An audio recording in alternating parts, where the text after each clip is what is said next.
The hidden heartbeat of the world. Introduction.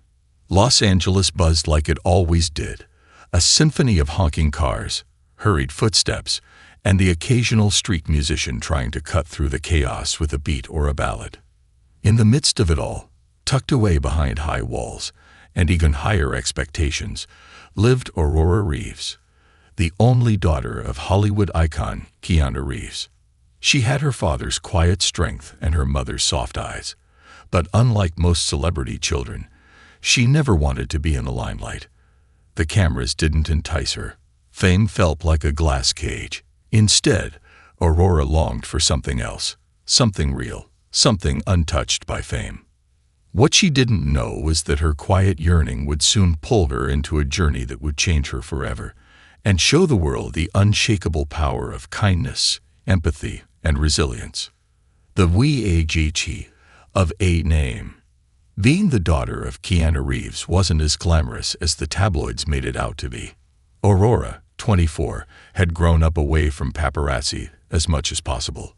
Her father, fiercely private, had shielded her from the brutal heat of fame, but no matter how hard they tried, the Reeves name followed her like a shadow. College applications turned into tabloid speculation. Internships ended in awkward selfies with coworkers. Even her volunteer work was tainted with whispers of, "Isn't that Keanu's kid?" She didn't hate her life. Not at all. She adored her father, but she often wondered if people ever really saw her, the real her. So, one evening over tea, she made a quiet announcement. "I want to take a year off. Do something different. Something real." Keanu looked up, his brows lifting slightly. "Different how?" "I want to work a normal job. Go where no one knows me. No cameras, no privileges.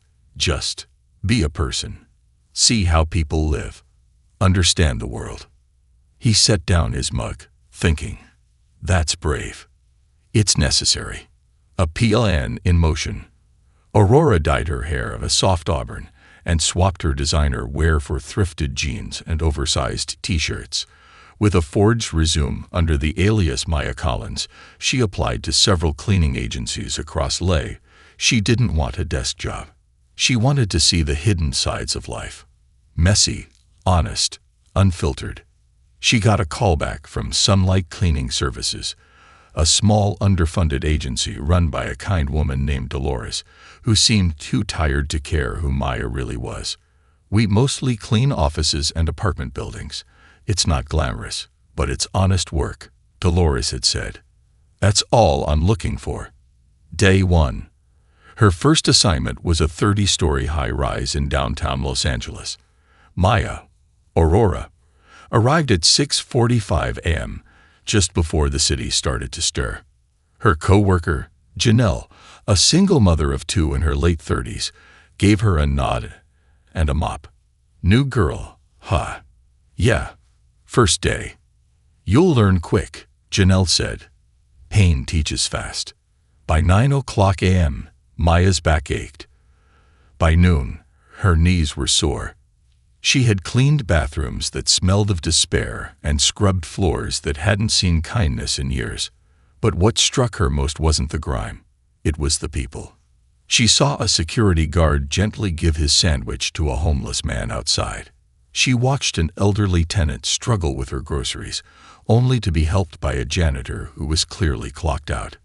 It wasn't the actions that stunned her, it was the tenderness. In places most would overlook, Aurora saw humanity shining in its purest form. The night shift. 2 weeks in, Maya was asked to take a night shift at a corporate office in West Hollywood. "Big firm," Janelle explained. "One of those rich tech startups. Fancy everything."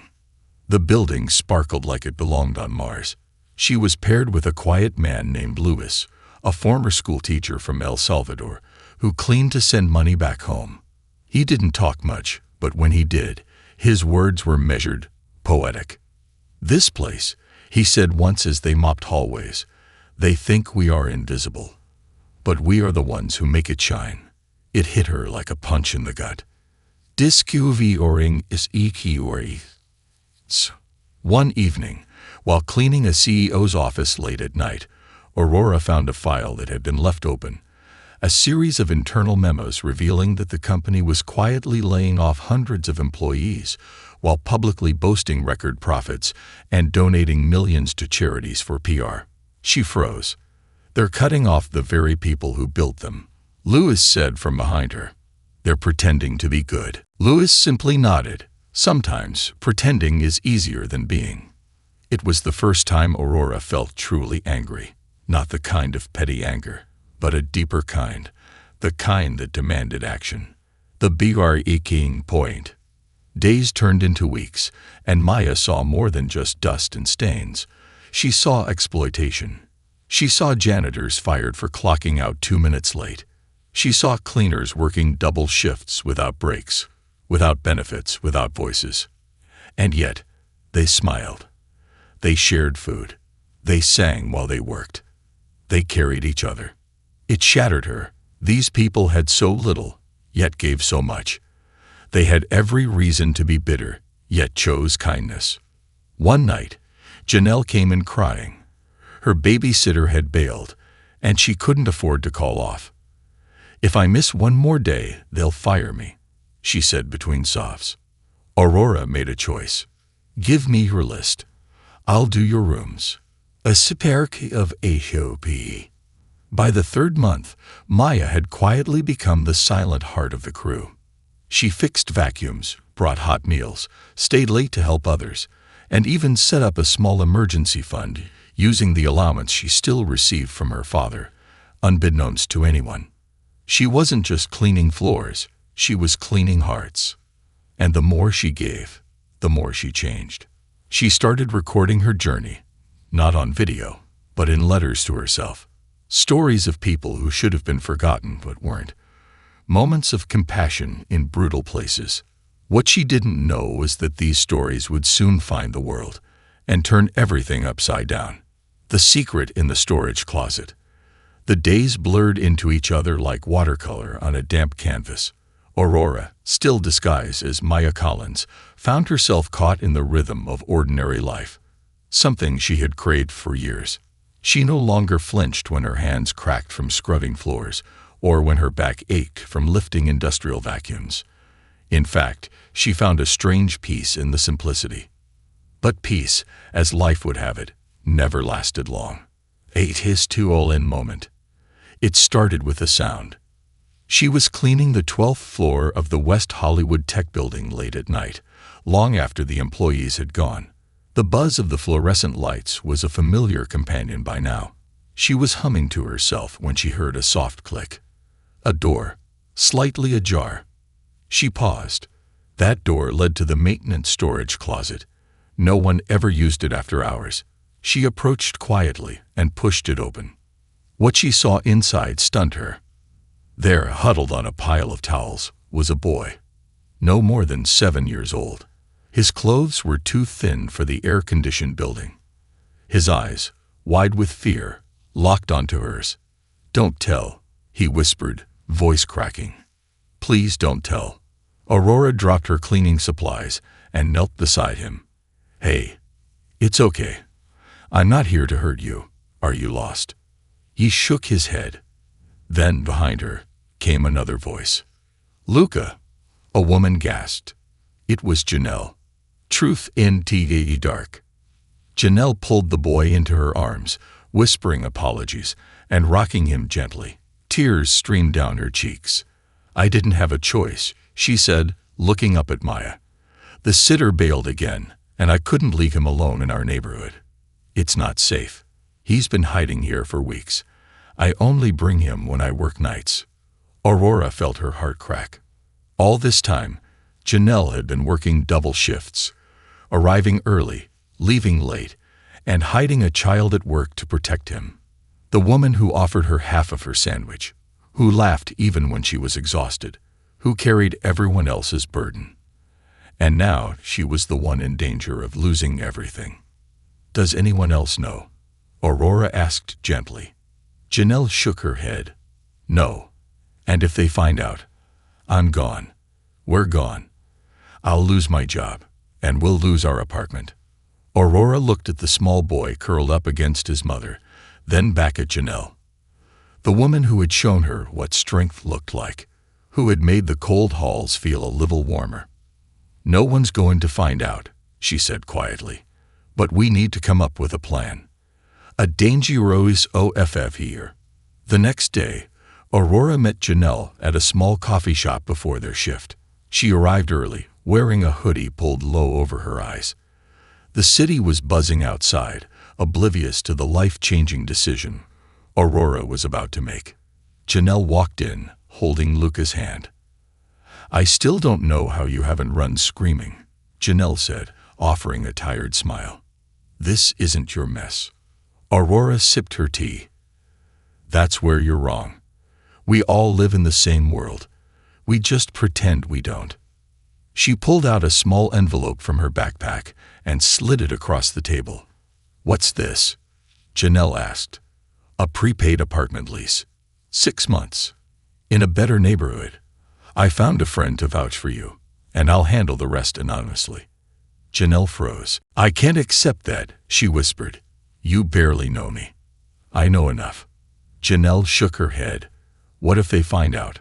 About Luca? About you?" Aurora leaned in. "Let me worry about that." The threat. 3 nights later, everything nearly fell apart. Dolores, the owner of the cleaning agency, stormed into the building during their shift, clipboard in hand. Her eyes scanned the floor, narrowed with suspicion. "I got it tipped," she announced. "Someone's sneaking the kid into this building. If I find out who's doing it, they're gone." Aurora's heart dropped. She looked over at Janelle, who stood frozen mid-mop, color draining from her face. Luis, the quiet janitor from El Salvador, noticed too. He slowly stepped forward and said, "That's ridiculous. Who would bring a child into a place like this?" But Dolores wasn't convinced. "I'm checking the storage closets." As she turned to walk away, Aurora made a decision. "Wait," she said. Dolores turned back, surprised. Aurora took a deep breath. "I'm the one you should be talking to. The I that SAVEDA life." Aurora couldn't reveal her real identity, yet, but she had learned something growing up in Hollywood. Sometimes a story could save a life. "I've been sleeping in the closet between shifts," she said. "I lost my apartment." "That's what you heard. That's who you're looking for." Dolores's eyes narrowed. "You? A girl like you?" Aurora smiled softly. "Not all girls like me have homes. I know how to survive." There was a long silence. Janelle stood stunned. Luis too. Finally, Dolores let out a breath. "You're lucky I don't call the cops. But since you're honest, I'll let it slide. One more stunt, and you're out." Aurora nodded. And just like that, Janelle and Luca were safe. QNCQUENCs and QOMPASSION. Later that night, Janelle found Aurora behind the building, staring at the skyline. "You didn't have to do that." "Yes, I did. I owe you everything." "No," Aurora said, turning to her. "You owe it to Luca, to raise him in a place where he doesn't have to hide. You just needed someone to believe in you first." Janelle's voice cracked. "I didn't think people like you existed." Aurora chuckled. "Neither did I, until I met you. ANUDBGNNG4 the worry CKONNG of or ANOTAR. Over the next few weeks, Janelle and Luca moved into their new apartment. She remained at the cleaning agency, but her eyes were brighter, her steps lighter. But for Aurora, things were shifting. She began noticing more of the injustices she once overlooked. She saw that Dolores routinely shorted hours on paychecks, that workers were denied overtime while the agency billed clients double, that the cleaning supplies were toxic and outdated, and no one cared because the cleaners are used to it. She couldn't unsee it anymore. She began documenting everything, collecting stories, names, testimonies. With the help of Luis, she created a digital journal titled, "The Ones You Never See." It wasn't just about cleaning anymore. It was about justice, about truth. The Isayus Pisayon Euros. Dolores began to grow suspicious. She noticed Maya asking too many questions, staying late, watching her too closely. One day, she confronted her. "You don't seem like the others," she said, eyes narrowed. "Who are you really?" Aurora smiled gently. "I'm someone who's finally awake." When masks begin to fall. Introduction. There's a strange kind of power in being invisible. At first, Aurora, still living under the name Maya Collins, thought she was just playing a role, pretending to be someone else in a life far removed from privilege and fame. But now, months into her journey as a cleaner, she no longer saw it as pretending. This was her life now. Her friends were people like Janelle and Louis. Her lessons came not from professors or directors, but from janitors, dishwashers, and building guards. Her strength was no longer inherited, it was earned.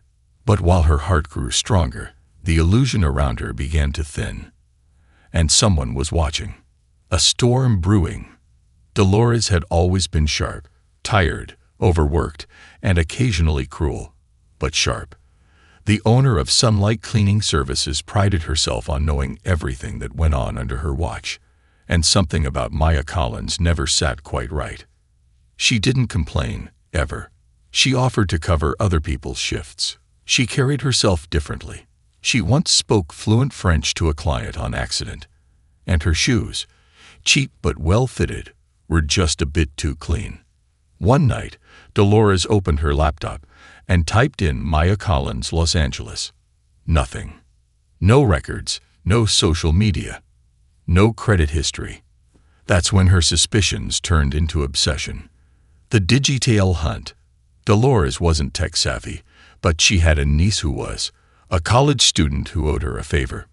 "Find out who this girl is," she said, sending over a blurry photo of Maya from the work roster. 24 hours later, the niece called back. "Auntie, I don't think you're gonna like this," she said. "That's not Maya Collins. That's Aurora Reeves. You know, Keanu Reeves' daughter." Dolores sat back, stunned. The golden child of one of Hollywood's most beloved stars was scrubbing toilets in her agency. "This has to be a scam," she muttered. But it wasn't. And now she had a choice to make. Expose her or use her. AMESSAG from home. Meanwhile, Aurora received a letter forwarded from an old P.O. box she used for personal mail. It was from her father. "Aurora, I hope you're safe. You've always had your mother's fire. And my stubbornness. I know you needed to do this, but I miss you. I'm proud of you, no matter what you're doing out there. Just remember who you are, and why you're doing this. Love, Dad." She folded the letter and tucked it into the inside pocket of her cleaning apron. That night, her resolve deepened. A VSSET from Dolores. The next shift, Dolores arrived unexpectedly, clipboard in hand. Cold eyes. "Maya," she said, motioning her into the break room. "We need to talk." Aurora followed, heart pounding. "I know who you are." Silence. "I should fire you for lying on your application. That's fraud." Aurora said nothing. But Dolores leaned in. That name, that face, it could be good for business. Imagine the headlines. "Keanu Reeves' daughter working for us." We could go viral. Maybe get some press, some donations. You scratch my back, I'll scratch yours. Aurora looked at her, steady. "You want me to be your publicity stunt. I want you to work for me. And this time, not just with a mop. With your name, your face, the full story." Aurora's voice was calm, but firm. "No." Dolores blinked. "Excuse me. I came here to understand the people no one sees, not to be seen for it. If you walk out of here, I can make sure no one ever hires you again, cleaner or not. I've got connections." Aurora stood, slowly.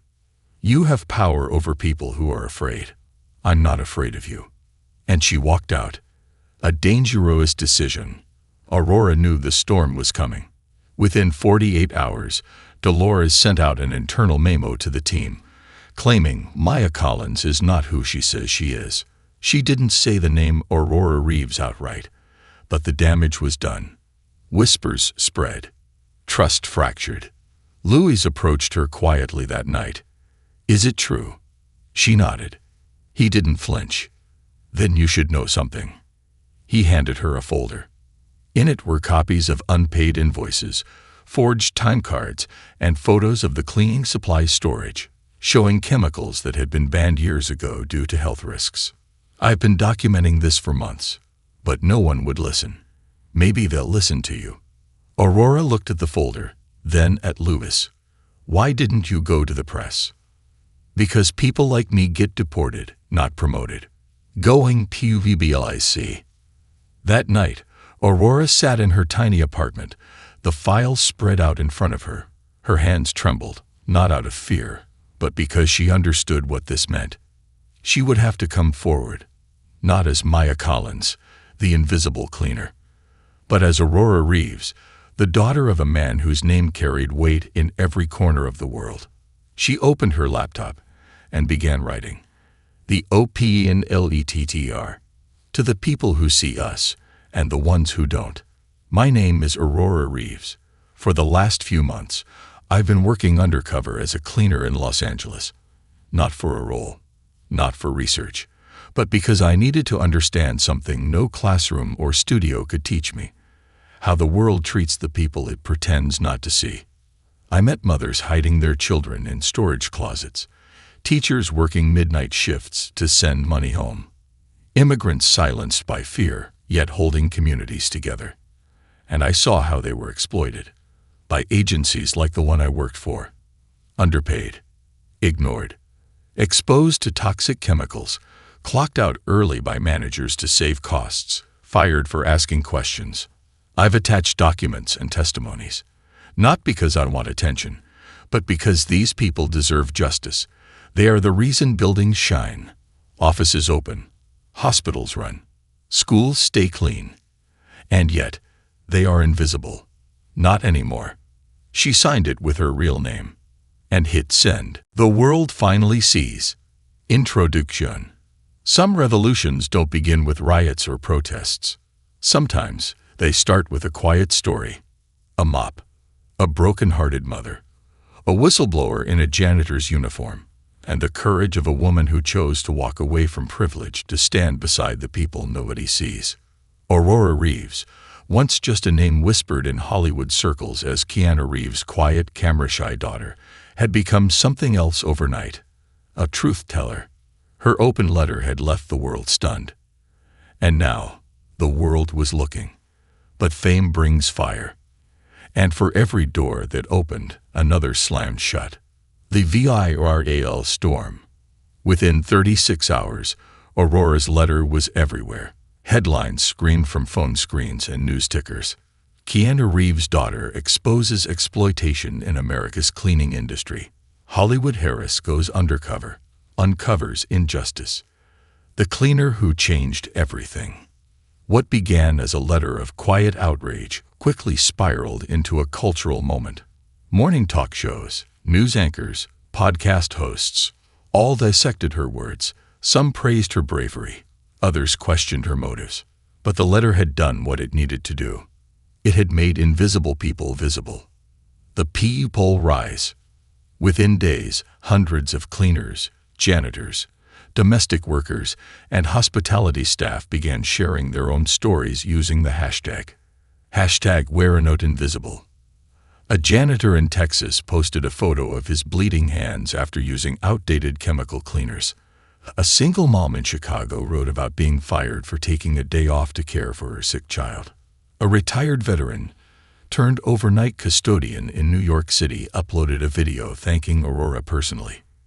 "You reminded me I still matter. That what I do matters." Aurora read every single post, every story, every tear-filled comment. She had peeled back the curtain, and behind it stood thousands. The call from her father. 3 days after the letter went viral, her phone rang. It was him. "Hey kid," Keanu's calm voice crackled through the speaker. "Hi Dad. There was a long pause. Then, "I read your letter." She braced herself. "I cried," he said softly. Aurora's eyes welled. "I had no idea how much you were carrying," he continued.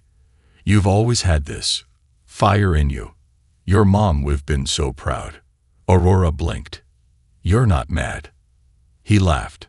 "Mad? Aurora, you've done something more important than I ever have on screen. You didn't just act. You acted. I just wanted to make a difference. And you have." The dark retaliation, but not everyone was applauding. Dolores, owner of Sunlight Cleaning Services, was furious. Publicly, she posted a polished statement denying all allegations. Privately, she hired a lawyer and began sending out cease and desist letters to former employees who'd spoken out. And worse, she filed a defamation lawsuit against Aurora. "We gave her an honest job," Dolores said in an aggressive media interview, "and she repaid us by fabricating lies for attention." But Aurora had kept receipts, documents, photos, videos. She had the voices of Janelle, Lewis, and dozens of other workers backing her. Still, the lawsuit stirred doubt in some corners of the internet. Conspiracy theories arose. Keyboard critics questioned Aurora's authenticity. "She's rich. How can she understand struggle? Probably just a PR stunt. How convenient for her career." It hurt, but she'd expected this. So she responded not with anger, but with action. The foundation of this Dorn. With guidance from legal and nonprofit advisors, Aurora launched a new organization, Project Illuminate, a nonprofit dedicated to protecting low-wage workers in the cleaning and service industries through legal aid, access to health care and mental wellness, emergency housing grants, workplace safety education, job transition support. She seeded it with her own trust fund. When reporters asked, "Why invest so much of your own money?" she simply replied, "Because it was never just mine. It belonged to a world I didn't understand. Now that I do, I'm giving it back." JNELLES out. Janelle, now living in a safe apartment with her son Luca, came forward publicly. Not as a victim, but as a voice. She gave a heartfelt interview with a major news outlet, telling her story of working 2 jobs while hiding her child in a storage closet to keep them safe. Her hands shook as she spoke, but her eyes didn't waver. "She saved my son, not just with money, with dignity. She didn't look down on us. She lifted us up." The interview went viral. And suddenly, Janelle became a national symbol of resilience, not because she suffered, but because she survived. Lives CHANGD. Lewis was offered a position as a community coordinator at Project Illuminate, helping connect Spanish-speaking workers with legal support. He finally left the cleaning agency and started teaching part-time English literacy classes to immigrant workers. "I used to clean dreams I'd never get to have," he said in one speech. "Now, I help build them." Dolores, however, found herself under official investigation. A dozen former employees came forward with testimony. Inspectors arrived at her warehouses, and one by one, her contracts were dropped. The empire of exploitation she built on silence was now collapsing. The LETKR that LITA fire. As Aurora prepared to attend a national labor summit as a guest speaker, she revisited her original letter. She remembered writing it in the still of night, unsure if anyone would read it, terrified that she'd be mocked or ignored. But now it lived on as a symbol. A girl born into comfort who chose discomfort. A young woman who gave away her last name's protection to defend those who had none. She was no longer Keanu Reeves' daughter. She was Aurora Reeves, a name now known not for its fame, but for its fight. The reunion. A few weeks later, Aurora quietly returned to the first office building she ever cleaned. She stood outside, staring up at the 30 floors she once scrubbed. The security guard, Mark, recognized her immediately. "Hey, I know you." She smiled. "Yeah. You're the mop girl who started a revolution." She laughed. That's one way to put it. He opened the door for her. Come in. You're always welcome here. The price of power. Introduction. Aurora Reeves had once believed that change came slowly, dripping in like rain through cracks in a ceiling. But now she knew better. Change could also come like thunder. Her journey, which started in silence, was now echoing across the country. Her name was no longer just tied to her father's legacy. It stood for something else. Compassion, justice, truth. Project Illuminate, the nonprofit she founded after exposing the mistreatment of cleaning staff across Los Angeles, was gaining momentum. Fast. But with momentum came attention. And with attention came power. And power, she was about to learn, comes at a cost. A global. It was a warm spring morning when Aurora found herself sitting in a sleek glass office overlooking downtown LA. The room smelled of polished leather and mint tea. Across from her sat Darian Wolf, the CEO of Envoritech, one of the world's largest corporate social responsibility firms. He was charming, polished, the kind of man whose handshake came with an expensive smile. We've been following your story closely, he said. Your foundation is powerful. You're changing the narrative. Aurora remained composed. Thank you. But the work is only just beginning. That's exactly why we want to partner with you. He slid a folder across the table. Inside, a proposal. Envoritech would fund Project Illuminate with $10 million in grants.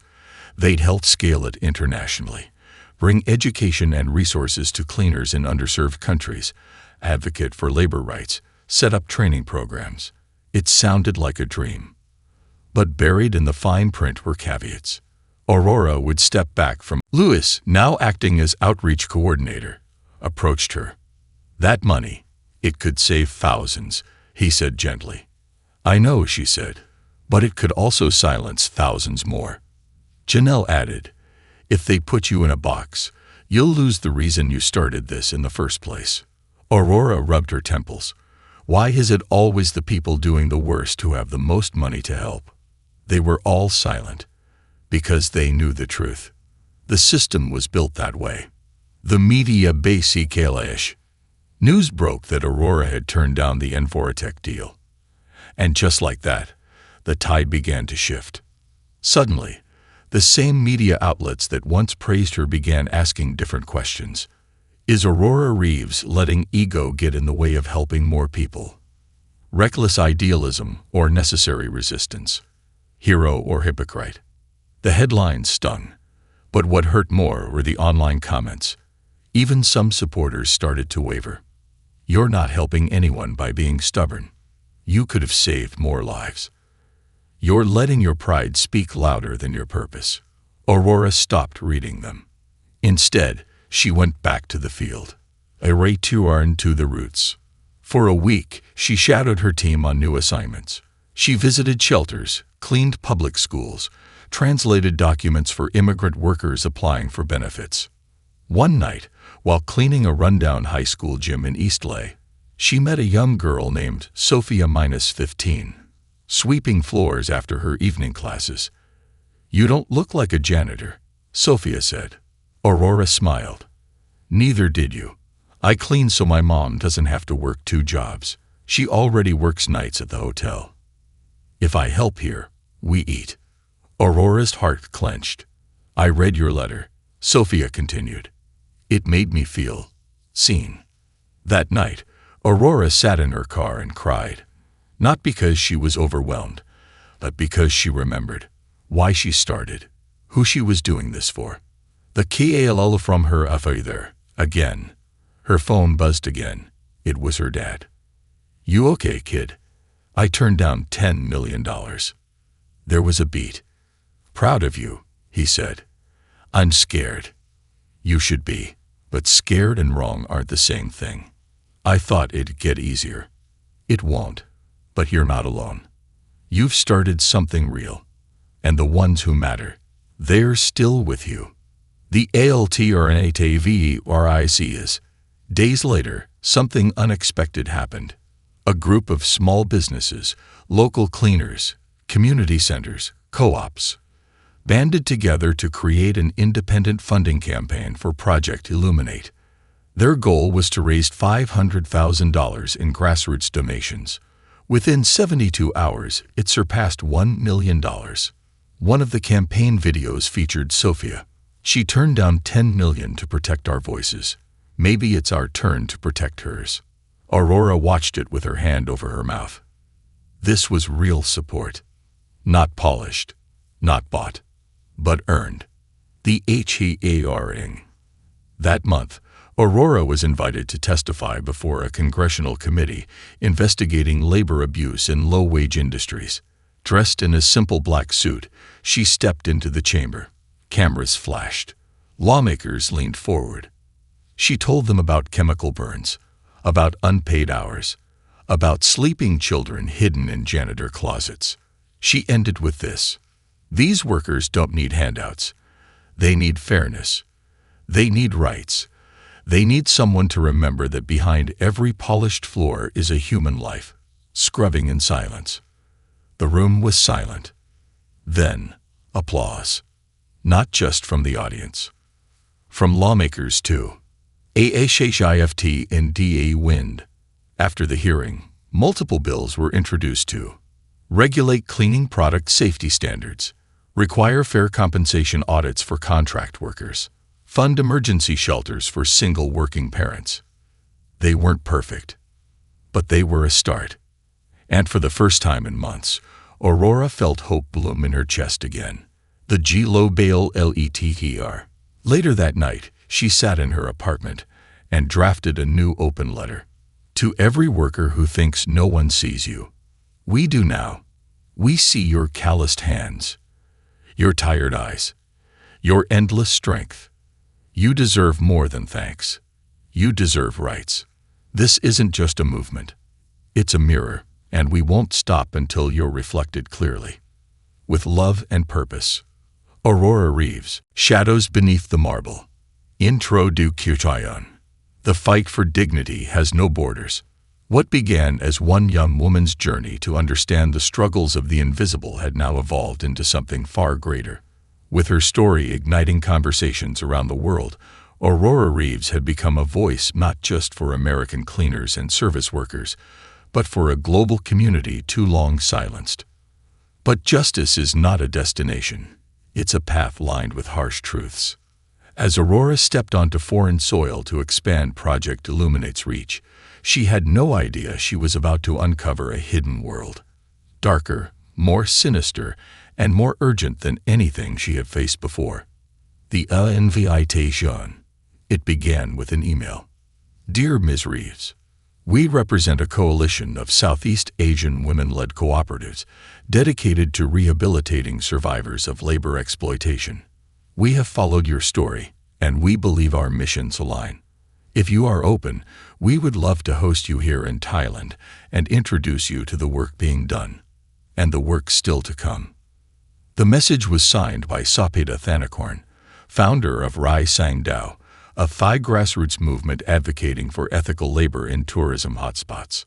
Aurora didn't hesitate. Arriving in Bangkok. Bangkok greeted her with the sticky warmth of the tropics and the hum of motorbikes weaving between bustling tuk-tuks. But beneath the neon lights and rooftop bars, Aurora saw another world.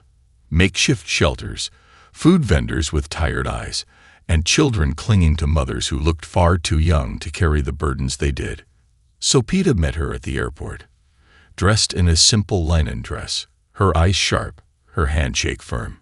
We're honored you came, she said, but I must warn you, Aurora. What you see here, it might break your heart. Aurora nodded. If it breaks, it means I'm still human. The Sisu Revival Center. Aurora was taken to a discreet building tucked behind a crowded marketplace, a repurposed sewing factory now serving as a rehabilitation center for formerly trafficked women and children. Inside, the air buzzed with activity. Some women sewed garments. Others cooked. A few attended literacy classes, but what struck Aurora most was their laughter. These women were once cleaners and hospitality staff, for luxury resorts along the coast. Sophia explained. But in reality, they were indentured laborers. Many trafficked from neighboring countries. No passports. No pay. Just broken promises and locked doors. Aurora sat down beside a woman named Lynn, who had fled Vietnam at 17. Her story left Aurora speechless. I cleaned a 5-star hotel where guests bathed in rose petals, Lynn said. But I slept on the laundry room floor. No one saw me. They only saw what sparkled. The resort expose. Sophia had been gathering evidence for years, documenting illegal labor practices at various resorts marketed toward Western tourists. Aurora knew she couldn't just observe anymore. We need to go see it, she said. You mean undercover? Sophia asked. Aurora nodded. It's how I started. Let's finish what we began, with truth. Back in uniform. 2 days later, Aurora put on a new uniform, not a disguise, but a statement, a light gray housekeeping smock, name tag reading Molly, with forged documents, provided by a cooperative-run legal team, and her auburn hair tucked beneath a scarf. She was hired at a 5-star resort along Thailand's coastline. It was beautiful, crystal waters, marble floors, orchids in the lobby. But underneath the surface, it was rotten. The dark underbelly. Aurora cleaned suites where influencers snapped selfies for millions of followers, unaware that just down the hallway, women like Nora, a 19-year-old from Myanmar, hadn't been paid in 6 months. They keep our IDs, Nora whispered one night. Say we owe them for housing and transport. But housing is a tent behind the kitchen, and transport was a truck with no windows. Aurora's chest tightened. She knew this pattern, debt bondage disguised as employment. Except here, it was embedded into paradise. She secretly recorded interviews, took photos of injuries, pay stubs that showed 0.00 as balance, and footage of overcrowded sleeping quarters where 10 women shared one broken fan. This wasn't just exploitation. This was modern-day slavery. The dilema. Aurora was torn. She had to leave the resort soon before risking exposure. But if she went public too soon, the workers would face retaliation. She turned to Sophia. What do we do? Sophia pulled out a folder. This, she said, is our shield. Inside were partnerships with international watchdogs, legal advocacy groups, and a journalist from a major global outlet who had been working in secret to expose labor violations in tourism. We release it all at once, and we protect the women before the media storm hits. Aurora nodded. Then let's do it. The Global detonation. 2 weeks later, a global expose titled Paradise in Chains went live. Aurora's hidden footage was included. Survivors' voices were amplified. A spotlight was turned on the billion-dollar tourism industry and what lay just behind the velvet curtains. News broke across continents. Governments responded. International human rights organizations called for sanctions and boycotts. Some resorts scrambled to deny allegations. Others quietly shuddered. But most importantly, dozens of trafficked workers were quietly rescued and relocated to safe houses before anyone could silence them. A dangerous turn. Not everyone was celebrating. Aurora received threats, emails, messages warning her to stay in her lane. She was followed twice. Once, her hotel room was ransacked. Nothing stolen, but everything touched. She called her father that night. You need to come home, Keanu said. Please. I can't. Not yet. Then promise me you'll be careful. I promise. The two archie's Keanu. Before leaving Thailand, Aurora visited Lynn one last time. You gave us light, Lynn said, pressing her palms together in thanks. Aurora shook her head. You are the light. I just helped shine it. Project Illuminate soon launched Illuminate Asia, a regional division run entirely by local leaders and survivors like Lynn and Sophia. Aurora knew her presence would fade from the spotlight, and that was the point. This doesn't need to be my movement, she told her team. It needs to be ours. Returning home. Back in Los Angeles, Aurora stood at the airport terminal, a familiar wind brushing her face. The city hadn't changed, but she had. She didn't return to fame. She didn't return to silence. She returned with a fire that had no borders. The voice that couldn't be silenced. Introduction. Some stories don't end. They echo. From scrubbing floors in the shadows of wealth to uncovering modern-day slavery behind the glass doors of luxury, Aurora Reeves had spent nearly a year walking alongside the invisible, the exploited, and the resilient. Her journey had ignited a global movement. But every movement has its moment, the one where everything is on the line. Now, with the world watching, Aurora stood on the edge of that moment. And it would test everything she believed in. The invitation that Sheshokoki data world. It arrived on crisp, embossed paper, bearing the seal of the United Nations. You are formally invited to address the UN General Assembly during the International Forum on Ethical Labor and Human Rights. Your work through Project Illuminate has inspired legislative and humanitarian reforms across 3 continents. Aurora stared at the letter in stunned silence. This wasn't just an honor. This was history. She would be the youngest person, and the first from a non-political background, to ever be given a full 20-minute address during a human rights session. The world had given her a platform, but not everyone wanted her to use it. The threat. 3 days after the invitation went public, Aurora received a confidential legal notice from a global luxury hospitality conglomerate named Allurian International, one of the corporations implicated in the recent Southeast Asia expose. Their message was clear. Should Ms. Reeves include any direct or implied reference to our company or our subsidiaries during her UN address, we will pursue immediate legal action for defamation, loss of corporate revenue, and reputational damage. The threat was chilling. Aurora had seen corporations silence victims before, but this time they were trying to silence her, in front of the world. Her legal team was nervous. Advisors warned her to be strategic. Even some supporters urged caution. You can still make an impact without naming names, one consultant said. But Aurora remembered Nora, who slept behind kitchens, Lynn, who lost her youth cleaning marble floors, Janelle, who hid her son in a supply closet just to survive. Silence had cost them too much. Aurora wasn't going to be silent. Not anymore. The NIJHB favor. In a quiet New York City hotel room, Aurora sat with her father. He had flown in hours ago, quietly, slipping through the back of the building as he always did. He watched her rehearse, his eyes filled with quiet awe. "You ready?" he asked. "No," she replied honestly, "but I'm going anyway." He smiled, the same soft smile she remembered from childhood. "You know, your mother would have been terrified for you." Aurora laughed. "Why?" "Because she would have seen her fire in you, and fire doesn't follow rules." There was a long pause. "You don't have to be brave every second, Aurora."